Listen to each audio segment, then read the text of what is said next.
Good morning, good afternoon, good evening, everybody. Welcome to the Shikala Report, where I opine on the news stories of the day. I am not coming to you live today. This is pre-recorded. I'm hoping 12 hours is enough of a lead time. I should be in flight right now, but I still wanted to come back, report to you guys Fridays, 8 a.m. You could find me Mondays and Wednesdays as well. What I wanted to start out with was I didn't get to really sink my teeth into the ceasefire that was agreed to by, I guess, the United States and Iran. The reason why I left Israel out of that is the subject of what I want to cover. I went through how I keep myself informed, the newsletters I subscribe to, what I physically touch every day. This is one of them. For those of you who need a closer view, I do get a hard copy of the Wall Street Journal every day. Doesn't mean I read it every day, but I get that delivered to my home. I didn't get a chance to sink my teeth into the ceasefire and what I think about it. But I would like to offer that opinion, and I have strong feelings about that, as you probably tell. The impatience of the American populace is something we already knew existed. The Mujahideen and the Taliban in Afghanistan knew that we couldn't sustain the patience of whatever the hell we were doing in Afghanistan for 20 plus years. The takeover just spoke for it. What, they took over the country in like 3 days or something after we paid for their army and installed whatever government we wanted to do and exporting democracy and doing all that kind of stuff. We don't have that patience. We didn't have the foresight. And the Iranians knew that. They exploited the impatience we have to get what they wanted. Kinetically, physically, militarily, we killed them. They have no Navy. They have no Air Force. What they do have is patience. And that patience got them victorious. What they realized, credit to Fareed Zakaria for saying it, they have a weapon that can hurt us more than anything. And the Strait of Hormuz is it. It's not like they can blockade the strait. They can make vessels afraid to travel the strait. That's the fear. Question for you. Isn't that enough to simply say we need to control the strait if we want to start slapping them around? I'm not saying slapping them around is in order, but God, if you're going to do it and they have that kind of a grip on you, you better make sure that that strait is really buckled down and cannot be used against you. Listen, presidents to and from kept on saying there will not be a nuclear Iran under their watch. Trump was the only one with the balls that was going to do something about it and did. Did he have grounds to, legally and constitutionally? Not what I'm here to discuss right now. I have opinions, but not what I'm here to discuss right now. But he did it. He was in. What does he have to show for it? That's the question. Let me start with what he doesn't have to show for it. They have almost 1,000 pounds of weapons-grade uranium that they can use upon access, theoretically, maybe under a whole bunch of rubble because of what happened in July. But they still have that. The regime is still in power. The people are still without internet for upwards of 5 weeks at this point. Where do the people stand in their favorability of the United States? Where do the people stand in terms of them rising up? Where do the people stand in terms of them being enabled to take their own government into their own hands?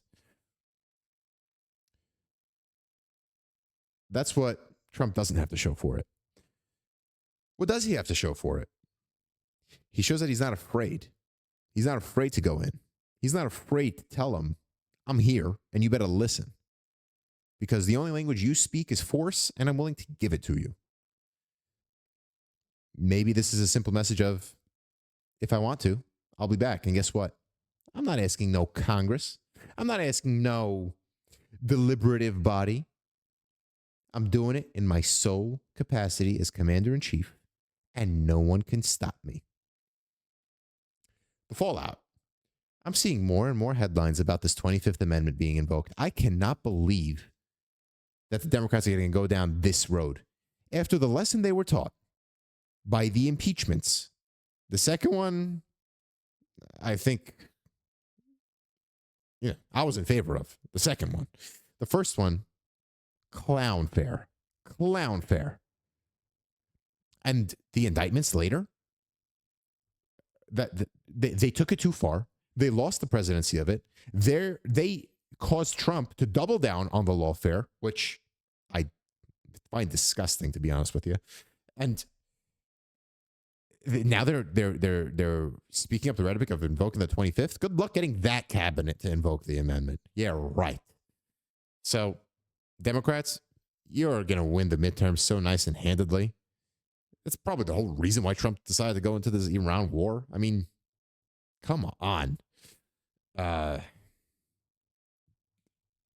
Take a lesson, people. Another thing about this ceasefire that I want to get into. When it was reached Wednesday night, I got news of it. Netanyahu came out saying that it didn't address, or it didn't cover Israeli operations in Lebanon. Israel has been beyond active in Lebanon, and they're saying it's because they're acting out against Hezbollah. And yes, I am Arab, so I say it in that way. And side note, I believe in pronouncing things to the best of my ability. So when there's an Arabic word, I'm going to say it in my Arabic tone. And when there's a Hebrew word, I'll say the same in English as well. But I do have a Brooklyn accent, so that'll stay. End of side note.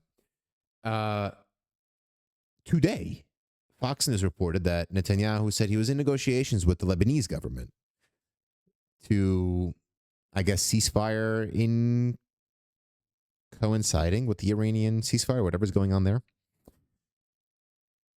Which, okay. I mean,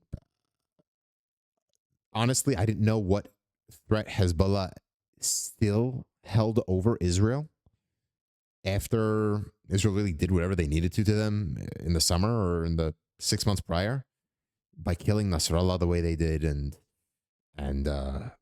just going after their chain, person after person after person. I mean, they are an existential threat to the country. They have every right to go after them. But what was the purpose in doing it now? I guess in theory, it was still an extension of the war against Iran, given that Hezbollah is a proxy of Iran. But yeah, and now let's see how Netanyahu behaves. So that's what I wanted to say on that point.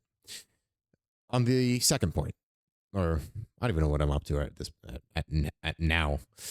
The New York Times came out with an article citing how Netanyahu allegedly, according to their reporting, however you want to interpret it, sold Trump on starting this military action or war, whatever you want to use, against Iran. I guess I have to afford Trump the idea of being a critical thinker, doing what he wants, when he wants to. I do believe there is a very smart man who acts like a crazy person in the White House. I don't believe that a crazy person lives in the White House. And he decided, in his judgment and capacity, to do what he did. I don't support the way he did it. I agree with the Michael Smerconish point of, if we're in it, we should be in it to win it. How we got into it is a separate point, but we should be in it to win it. That's how the war should have been executed. That's my take on the ceasefire as it currently stands. Where I'm not really hearing about a lot is the Gulf states. It actually took the cover of the Wall Street Journal in today's edition. Right there. The Gulf states worry that the 2-week truce left Iran emboldened. They're the ones whose asses are really on the line here, right? Israel, I think, is the regional superpower. They have the least to worry about. They have plenty to worry about, but the least to worry about. The Gulf states, by the Gulf states, they were the ones housing the Americans. They were the ones telling the Americans and cheering them on to keep going. Now, I don't know if it's by American direction or something else where they didn't join in on the force. Because potentially, and I heard this on some other podcast, if the Gulf states joined in militarily, that could have been the beginning of a world war. Because you have other countries joining in, taking sides. God knows where Russia, China, Ukraine would have been. So that was probably a form of escalation that the U.S. administration just didn't want to undertake. There is the point, though. Iran and the Iranian regime still stand. So where does that leave the Gulf neighbors? That's what I have to say on that. Shifting just a little bit. I want to look at... Let's give this a shot. So now I'm going to go back. Here's a quick editor's point. You made it this far in the video. Please make sure to hit subscribe below, hit the thumbs up, and subscribe to my newsletter, all of which is below. You will see on my channel that over the next 2 weeks, I set a premiere of certain content that I got. I recorded it. I came across a piece of content and I wanted to react to it. It's literally been sitting in my inbox for over a month. And I said, I totally intend on making a commentary to it. You'll see it's raw. It's unedited. I just put it up as is. Feel free to tune in Sunday, 9 a.m. You'll see it there. And you'll be able to chat with others in regards to whatever I'm commenting on. And I hope to join you at that time. Second point. The First Lady, somebody who's very usually out of the limelight, came into the limelight. My God, I saw her at a podium making a statement that she's not affiliated with Epstein. This story that refuses to die keeps on coming back. I mean, I don't know what came out connecting her to Epstein, but sheesh, like so MS Now reporting, Melania Trump denies all but casual ties to Epstein. AP News, Melania Trump denied ties to Epstein as Bondi won't appear for House deposition into the investigation. I guess she's not the Attorney General, or is she? No, I don't know if she's out yet, but she was on her way out, put it that way. So let's see how that subpoena works. And I'm sure it won't be enforced by this Justice Department. Side note, how the Supreme Court basically vacated Steve Bannon's conviction, I believe. He already served months in prison because the Garland and the Biden administration enforced his defiance of a congressional subpoena to testify. I doubt Bondi will face the same consequences, or let's just say she won't. How about that? I'll go out on that limb. And I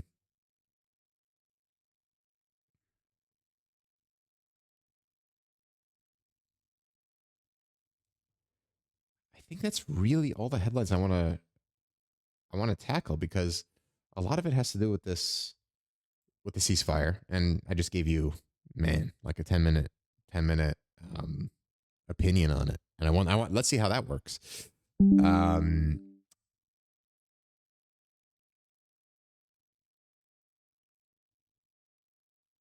Well, this is something interesting. The Pentagon, the Washington Post is reporting, the Pentagon violated a court order to restore press access. The judge rules.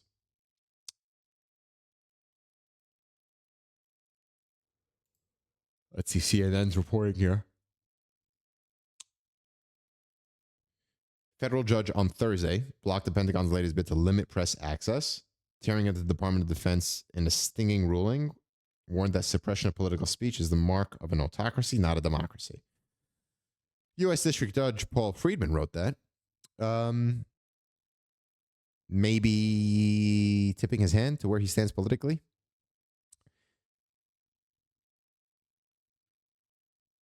But I guess also ruling that in this free press democracy, we have certain standards that we hold our Department of Defense or Department of War to. And this is not freedom of the press that's enshrined in that First Amendment of ours, which should be cherished and revered much more than it currently is. I'll tell you that much.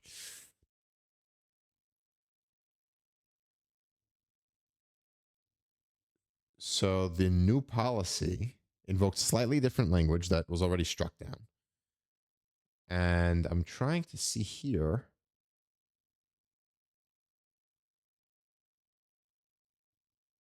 What the changes were. So I'm reading here. The court has no choice but to conclude that the department's abrupt closure of the correspondence corridor and its ban on credentialed journalists traveling unescorted through the Pentagon are not security measures or efforts to make good on prior commitments, but rather transparent attempts to negate the impact of this court's order. The Pentagon plans to appeal the ruling. Spokesman said the department has at all times complied with the court's order, he said in a statement on X. Don't you love how the world we just live in is just a statement on X? That's the public press release. Imagine, like, it used to be what? You have to tune into the news and then there would be a press secretary and a press briefing and a statement that was filmed and pre-recorded. Now it's just boom, boom, boom, text it and put it on X. Yeah. So that's what's happening there. Interesting thing to keep an eye on. I'll tell you that much. I want to say, let's see what's going on in the world level. And Keir Starmer saying that I'm, quote, fed up with Trump and Putin affecting UK energy costs. Well, guess what? I mean, you're a great ally, but Russia's doing what's best for Russia and the US is doing what's best for the US. That's international relations, right? What's recognition? Whatever we say it is. That goes to any sovereign nation. What's right? Whatever the person with the power says is right. I mean, that's just the state of nature. And that's what international relations really is. I'm totally in favor of the post-World War II order that the United States, frankly, built up. That was cosmopolitan, that was respective of other nations' sovereignty and opening up markets, collaborating with other nations. But hey, this is a different world we live in, and because the U.S. constructed that post-World War II era like they did, it doesn't mean that the reality actually changed. It just means that we acted that way for close to 80 years, I guess, at this point.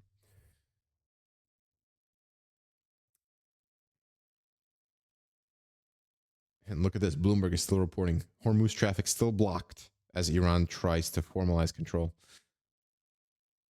Let's see how this ends.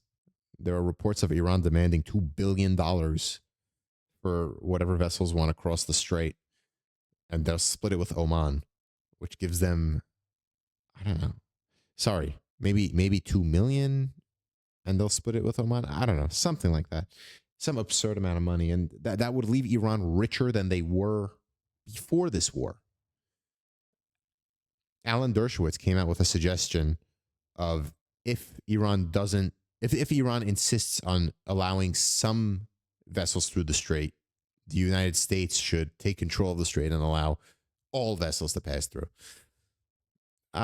Professor Dershowitz, I don't know if I'm with you on that one. I respect you as a person and an intellect, but I don't know. I do want to comment. J.D. Vance in Hungary supporting Viktor Orban. I don't know what he's doing. I don't like the idea of any nation interfering with another nation's governance, especially the elections. Be it Trump advocating for Netanyahu's pardon, be it Vance advocating for Viktor Orban to continue leading Hungary the way he is. I don't like that idea, and I don't want the Russians meddling in our elections. I probably hit a nerve on some of you right there. So with that, I'm just going to take one last look here. This is a nice headline to end off on. Greece will ban all kids under the age of 15 from using social media. 15. Hey, I don't think they'll get any protests to that except for a bunch of kids. But it's funny enough, whenever there were some apps that would restrict social media usage or game usage or phone usage, it's so funny. If you were to go on the App Store, you would see their the app's reviews are in the tank. 1-0 1-star reviews saying this is a horrible app. I'm not able to be on my phone like an addict. Like my parents actually love me, and so on and so on. So kids would purposely go into the app store and sabotage the parental control apps. That was pretty funny in my opinion. Ladies and gentlemen, it's a pleasure. And please feel free to write to me. Make sure you hit that subscribe button below. And I hope to see you all. Could be on the premiere on Sunday. If not, then on Monday. See you then. Be well and live today like, you know what? You're never going to get it back. Have a good day, everybody.